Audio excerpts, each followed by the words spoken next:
আসসালামু আলাইকুম। সবাই কেমন আছেন?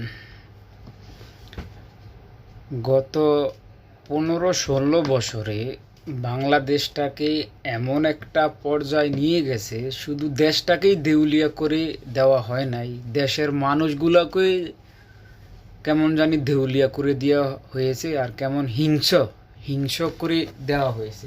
আগে দেখতাম কথায় কথায় ছাত্রলীগ, যুবলীগ, যুব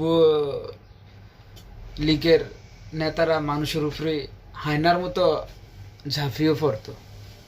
তো ওই ব্যাপারটা এখনও আছে।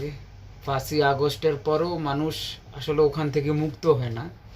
নইলে একটা মেয়ের দিকে তাকিয়ে যদি একটা ছেলে হাসে, তাহলে তাকে মরতে হবে কেন? তাকে মরতে হবে কেন?